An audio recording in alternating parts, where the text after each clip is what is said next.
ಅರೆ ಕಡಿಮೆ ಹಾಕು ಆದ್ರೆ ಅಸ್ಲಿ ಹಾಕು. MDH ಕಾಶ್ಮೀರಿ ಕೆಂಪು ಮೆಣಸಿನ ಪೌಡರ್. ಥೈಲ್ಯಾಂಡ್ ನಲ್ಲಿ ಡೆವಿಲ್ ಶೂಟಿಂಗ್ ನಲ್ಲಿರುವಂತಹ ನಟ ದರ್ಶನ್ಗೆ ಮತ್ತೆ ಜೈಲು ವಾಸದ ಆತಂಕ ಎದುರಾಗಿದೆ. ಅದಕ್ಕೆ ಕಾರಣ ಇವತ್ತು ಸುಪ್ರೀಂ ಕೋರ್ಟ್ ನಲ್ಲಿ ನಡೆದಂತ ವಿಚಾರಣೆ ಮತ್ತು ವಿಚಾರಣೆ ನಡೆದಂತಹ ಸಂದರ್ಭದಲ್ಲಿ ಸುಪ್ರೀಂ ಕೋರ್ಟ್ ನ್ಯಾಯಮೂರ್ತಿಗಳು ಎತ್ತಿರುವಂತಹ ಪ್ರಶ್ನೆಗಳು. ಅದರಲ್ಲೂ ಕರ್ನಾಟಕ ಹೈಕೋರ್ಟ್ ಕೊಟ್ಟಂತಹ ಆ ಜಾಮೀನು ಆದೇಶವನ್ನ ಬಹಳ ಕಳವಳಕಾರಿಯಾಗಿ ಸುಪ್ರೀಂ ಕೋರ್ಟ್ ಪ್ರಶ್ನೆ ಮಾಡಿದೆ. ಹೆಂಗ್ ಕೊಡೋಕ್ ಸಾಧ್ಯ ಇಂಥ ಜಾಮೀನನ್ನ ಅಂತ ಹೇಳ್ಕೊಂಡು. ಹಾಗಾದ್ರೆ ಸುಪ್ರೀಂ ಕೋರ್ಟ್ ನಲ್ಲಿ ಇವತ್ತು ಏನೇನ್ ನಡೀತು? ದರ್ಶನ್ ಪವಿತ್ರ ಗೌಡಗೆ ಸುಪ್ರೀಂ ಕೋರ್ಟ್ ಕೊಟ್ಟಂತ ಶಾಕ್ ಏನು?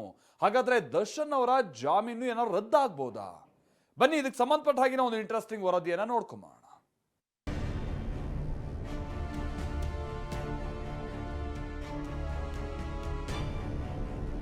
ಹೈಕೋರ್ಟ್ ಮಾಡಿದ ತಪ್ಪನ್ನ ನಾವು ಮಾಡೋದಿಲ್ಲ ಎಂದ ಸುಪ್ರೀಂ ಕೋರ್ಟ್.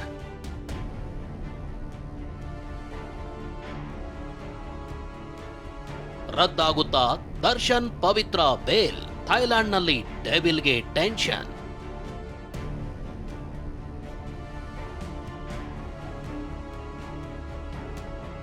ಕೊಲೆ ಬಳಿಕ ಫೋಟೋ ತೆಗೆಸಿಕೊಂಡ ಇವರು ಎಂಥ ವ್ಯಕ್ತಿಗಳು? ಸುಪ್ರೀಂ ಆಘಾತ. ಎಲ್ಲ ಸಮಸ್ಯೆಗೂ ಪವಿತ್ರ ಗೌಡ ಕಾರಣ ಎಂದ ಸುಪ್ರೀಂ ಕೋರ್ಟ್ ಜಡ್ಜ್. ರದ್ದಾಗುತ್ತಾ ರೇಣುಕಾಸ್ವಾಮಿ ಕೊಲೆ ಕೇಸ್ನಲ್ಲಿ ಜಾಮೀನು ಪಡೆದು ಜೈಲಿನಿಂದ ಹೊರಬಂದು ಬಿಂದಾಸ್ ಆಗಿರೋ ದರ್ಶನ್ ಬೇಲ್ ರದ್ದಾಗುತ್ತಾ? ದರ್ಶನ್ ಪವಿತ್ರ ಗೌಡ ಸೇರಿ ಡಿ ಗ್ಯಾಂಗ್ಗೆ ಮತ್ತೆ ಜೈಲೂಟ ಗ್ಯಾರಂಟಿನ?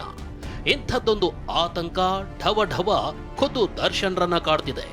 ದರ್ಶನ್ ಅಭಿಮಾನಿಗಳಿಗೂ ಕೂಡ ತಮ್ಮ ನೆಚ್ಚಿನ ಡಿ ಬಾಸ್ ಮತ್ತೆ ಕಂಬಿ ಎಣಿಸ್ತಾರಾ ಅನ್ನೋ ಆತಂಕವೂ ಕಾಡ್ತಿದೆ. ಯಾಕಂದ್ರೆ ಸುಪ್ರೀಂ ಕೋರ್ಟ್ ನಲ್ಲಿ ಇವತ್ತು ಅಂತ ಹೈ ವೋಲ್ಟೇಜ್ ವಾದ ಪ್ರತಿವಾದ ನಡೆದಿದೆ. ಖುದ್ದು ಸುಪ್ರೀಂ ಕೋರ್ಟ್ ಎತ್ತಿರೋ ಪ್ರಶ್ನೆ ಹೈಕೋರ್ಟ್ ಜಾಮೀನು ಕೊಟ್ಟ ತೀರ್ಪಿನ ಬಗ್ಗೆ ಭಾರಿ ಅಸಮಾಧಾನ, ಅತೃಪ್ತಿಯನ್ನು ಹೊರಹಾಕಿದೆ. ದರ್ಶನ್ಗೆ ಜೈಲ ರಿಲೀಫಾ? 10 ದಿನದಲ್ಲಿ ಸುಪ್ರೀಂ ಕೋರ್ಟ್ ನಲ್ಲಿ ಭವಿಷ್ಯ.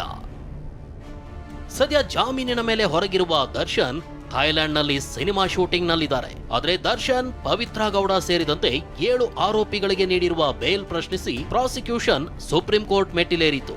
ಇಂದು ಅಂತಿಮ ವಿಚಾರಣೆ ನಡೆದಿದ್ದು ಎರಡೂ ಕಡೆ ವಕೀಲರಿಗೆ ಹಲವು ಪ್ರಶ್ನೆಗಳನ್ನ ಕೇಳಿ ಉತ್ತರ ಪಡೆದ ಬಳಿಕ ಸುಪ್ರೀಂ ಕೋರ್ಟ್ ತನ್ನ ಆದೇಶ ಕಾಯ್ದಿರಿಸಿದೆ. ಅಷ್ಟಕ್ಕೂ ಸುಪ್ರೀಂ ಕೋರ್ಟ್ ವಿಚಾರಣೆಯಲ್ಲಿ ಏನೆಲ್ಲ ಆಯಿತು ಅಂತ ನೋಡೋಣ ಬನ್ನಿ. ಕೇವಲ ಸಾಂದರ್ಭಿಕ ಸಾಕ್ಷಿಗಳ ಆಧಾರದ ಮೇಲೆ ಈ ಕೇಸ್ ದಾಖಲಾಗಿದೆಯೇ? ಇಲ್ಲ, ಈ ಕೇಸ್ನಲ್ಲಿ ಪ್ರತ್ಯಕ್ಷದರ್ಶಿಗಳಾಗಿರುವ ಸಾಕ್ಷಿಗಳು ಇದ್ದಾರೆ. ಪೂರಕವಾಗಿ ಫೋಟೋಗಳು, ಸಿಸಿಟಿವಿ ದೃಶ್ಯಗಳನ್ನ ಪ್ರಾಸಿಕ್ಯೂಷನ್ ಕಲೆ ಹಾಕಿದೆ.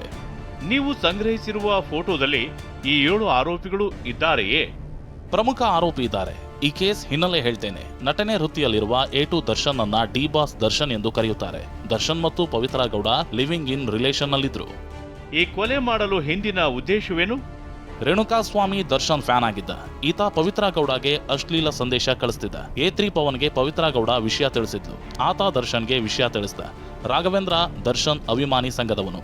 ಎಲ್ಲರೂ ಒಳಸಂಚು ಮಾಡಿ ಚಿತ್ರದುರ್ಗದಿಂದ ರೇಣುಕಾಸ್ವಾಮಿಯನ್ನ ಕಿಡ್ನಾಪ್ ಮಾಡಿದ್ರು. ನಂತರ ಶೆಡ್ಗೆ ಕರೆತಂದು ಎಲ್ಲರೂ ಸೇರಿ ಹಲ್ಲೆ ಮಾಡಿ ಕೊಲೆ ಮಾಡಿದ್ದಾರೆ. ದರ್ಶನ್ಗೆ ಕ್ರಿಮಿನಲ್ ಹಿನ್ನೆಲೆಯೂ ಇದೆ. ಜೈಲಿಗೆ ಹೋದಾಗಲೂ ಅಲ್ಲಿದ್ದ ಬೇರೆ ಅಪರಾಧಿಗಳೊಂದಿಗೆ ವಿಶೇಷ ಸೌಕರ್ಯ ಪಡೆದು ಸಿಗರೇಟ್ ಸೆತ್ತಿದ್ದ. ಅಲ್ಲದೆ ಜಾಮೀನಿನ ಮೇಲೆ ಹೊರಬಂದಾಗಲೂ ಸಾಕ್ಷಿ ಜೊತೆಗೆ ಸಭೆಯೊಂದರಲ್ಲಿ ಭಾಗಿಯಾಗಿದ್ದ. ಮೆಡಿಕಲ್ ಬೇಲ್ ಮೇಲೆ ಹೊರಬಂದು ಆಸ್ಪತ್ರೆಯಲ್ಲಿದ್ದ.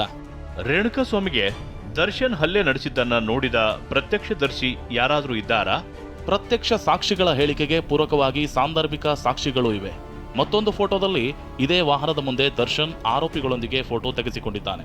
ಇದೇ ಫೋಟೋದಲ್ಲಿ ಆತ ಹಾಕಿರುವ ಬಟ್ಟೆಯನ್ನೇ ವಶಕ್ಕೆ ಪಡೆಯಲಾಗಿದೆ. ಪುನೀತ್ ಹಾಗೂ ಕಿರಣ್ ಈ ಘಟನೆಯನ್ನ ನೋಡಿದ ಪ್ರತ್ಯಕ್ಷದರ್ಶಿಗಳು. ಇವರು ಶೆಡ್ನಲ್ಲಿ ಕೆಲಸಗಾರರಾಗಿದ್ರು.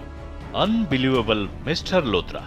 ಕೊಲೆ ಮಾಡಿದ ಬಳಿಕ ಫೋಟೋ ತೆಗೆಸಿಕೊಂಡ್ರೆ ಇದನ್ನು ನಂಬಲು ಸಾಧ್ಯವೇ? ಕೊಲೆ ಬಳಿಕ ಫೋಟೋ ತೆಗೆಸಿಕೊಂಡ ಇವರು ಎಂಥ ವ್ಯಕ್ತಿಗಳು? ನಾನು ಆಕಸ್ಮಿಕವಾಗಿ ತೆಗೆದ ಫೋಟೋ ಇರುವುದೆಂದುಕೊಂಡಿದ್ದೆ. ಈ ಫೋಟೋ ತೆಗೆದಿದ್ದು ಯಾರು? ಕಿರಣ್, ಪುನೀತ್, ದರ್ಶನ್ ಅಭಿಮಾನಿಗಳಾಗಿದ್ರೆ ಅವನ ವಿರುದ್ಧ ಸಾಕ್ಷ್ಯ ಹೇಗೆ ನಡೆದರು? ಫೋಟೋದಲ್ಲಿರುವ ಆರೋಪಿಗಳು ಇವರೆಲ್ಲ ದರ್ಶನ್ನ ಕಲ್ಟ್ ಅಭಿಮಾನಿಗಳು. ಅಭಿಮಾನಕ್ಕಾಗಿ ಹುಚ್ಚು ಸಾಹಸ ಮಾಡ್ತಾರೆ. ಪುನೀತ್ ಈ ಫೋಟೋ ತೆಗೆದು ವಾಟ್ಸಾಪ್ನಲ್ಲಿ ಆರೋಪಿಗೆ ಕಳಿಸಿಕೊಟ್ಟಿದ್ದಾನೆ. ಕಿರಣ್, ಪುನೀತ್ ಶೆಡ್ನ ಕೆಲಸಗಾರರು. ಹೈಕೋರ್ಟ್ ಆರೋಪಿಗಳನ್ನ ದೋಷ ಮುಕ್ತಗೊಳಿಸುವಂತೆ ಆದೇಶ ನೀಡಿದೆಯಲ್ವೇ? ಎಲ್ಲ ಕೇಸ್ಗಳಲ್ಲಿಯೂ ಇದೇ ರೀತಿಯ ಆದೇಶವನ್ನ ಹೈಕೋರ್ಟ್ ನೀಡುತ್ತದೆಯೇ? ಹೈಕೋರ್ಟ್ ಆದೇಶ ನೀಡಿರುವ ರೀತಿ ನಮಗೆ ನೋವುಂಟು ಮಾಡಿದೆ. ಟ್ರಯಲ್ ಕೋರ್ಟ್ ಜಡ್ಜ್ ತಪ್ಪು ಮಾಡುತ್ತಾರೆಂದ್ರೆ ನಂಬಬಹುದು, ಆದರೆ ಹೈಕೋರ್ಟ್ ಜಡ್ಜ್ ಇಂಥ ತಪ್ಪು ಮಾಡಲು ಸಾಧ್ಯವೇ? ಅವರು ನೀಡಿರುವ ಕಾರಣಗಳನ್ನ ಒಪ್ಪುವುದು ಹೇಗೆ? ಹೈಕೋರ್ಟ್ ನ್ಯಾಯಬದ್ಧವಾಗಿ ವಿವೇಚನೆ ಬಳಸಿಲ್ಲವೆಂಬುದು ನಮ್ಮ ಕಳವಳವಾಗಿದೆ. ಇಷ್ಟೆಲ್ಲ ಆಗಲು ನೀವೇ ಕಾರಣವಲ್ವೇ? ಪವಿತ್ರ ಗೌಡ ಪರ ವಕೀಲರಿಗೆ ತಮಾಷೆಯಾಗಿ ಕೋರ್ಟ್ ಪ್ರಶ್ನೆ. ಇನ್ನು ಪವಿತ್ರ ಗೌಡ ಪರ ವಕೀಲರು ವಾದ ಮಂಡನೆಗೆ ಬರ್ತಾ ಇದ್ದಂತೆ ಈ ಕೇಸ್ ಆಗಲು ಕಾರಣ ನೀವೇ ಅಲ್ವೇ ಅಂತ ನ್ಯಾಯಮೂರ್ತಿಗಳು ತಮಾಷೆಯಾಗಿ ಪ್ರಶ್ನಿಸಿದ್ರು. ನೀವಿಲ್ಲದೆ ಇದ್ದಿದ್ರೆ ದರ್ಶನ್ ಈ ಕೇಸ್ನಲ್ಲಿ ಆಸಕ್ತಿ ವಹಿಸ್ತಾ ಇರಲಿಲ್ಲ, ಇಷ್ಟಕ್ಕೆಲ್ಲ ನೀವೇ ಕಾರಣ ಅಲ್ವೇ ಅಂತ ಪ್ರಶ್ನಿಸಿದ್ರು.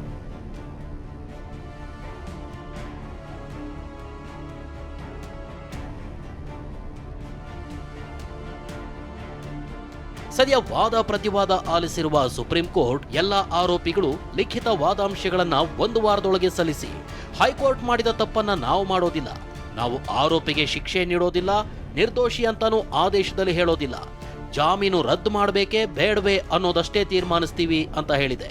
ಹೀಗಾಗಿ 10 ದಿನಗಳ ಬಳಿಕ ದರ್ಶನ್ ಜಾಮೀನು ಭವಿಷ್ಯದ ತೀರ್ಮಾನ ಪ್ರಕಟವಾಗಲಿದೆ. ರಮೇಶ್, TV9 ಬೆಂಗಳೂರು. MDH ನ ಕಿಚನ್ ಕಿಂಗ್ ಕಿಚನ್ ಅಲ್ಲಿದ್ರೆ ನಾವು ಎಲ್ಲವನ್ನು ಮಾಡಬಹುದು. ಬೆಂಗನ್ಕ ಬರ್ತಾ, ಆಲೂ ಗೋಬಿ, ಭಿಂಡಿ ಮಸಾಲಾ, ಇನ್ನೂ ಬಹಳಷ್ಟು.